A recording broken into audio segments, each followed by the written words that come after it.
uomini, siamo a Colle di Varderza, in un parcheggino all'ombra, diciamo, e ora ci si dirige verso la Stellina in Chianti. Vediamo se si trova nulla di strano lungo la strada.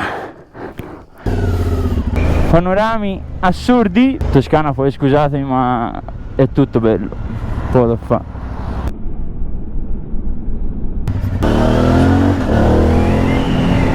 Le curvine proprio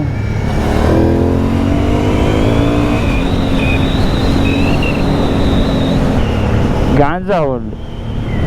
C'era una statua, ma ganza davvero. Bellina, bellina. E è bellina. Si sta veramente bene.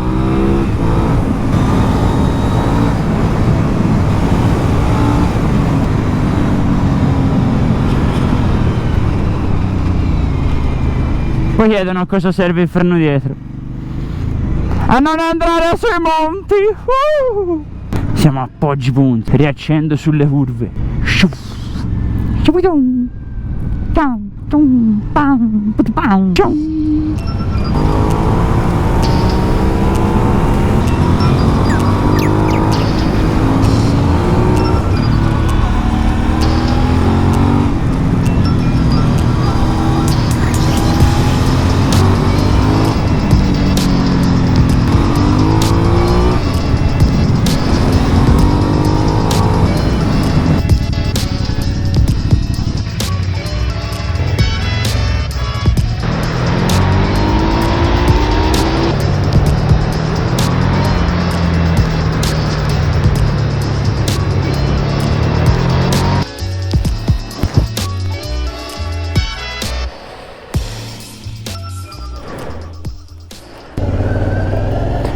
Ragazzi, siamo arrivati a Castellina in Chianti e ora granitino o gelato, acqua rigorosamente ghiacciata, slimitata.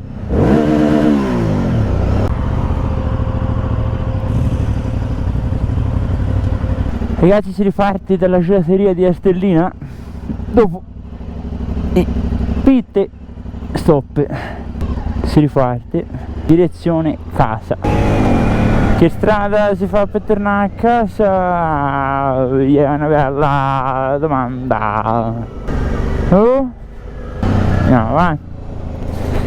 Passiamo di qua. Sta belli caldo, ragazzi.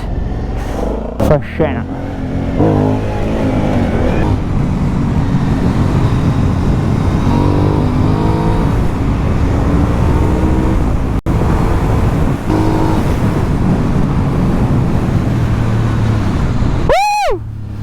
Ora siamo per la strada verso Certardo. Bellina questa strada perché è stretta, è caratteristica, c'è tutti gli agriturismini. L'unica cosa, c'è la strada un po' sudicia. Andando nelle vigne è probabile che ci sia i segni dei trattori. Da una parte fanno il vino buono e si fanno anche di nulla, con il tramonto che ci pervade. Io una volta mi giro, guardo un paesaggio e tiro una romba incredibile.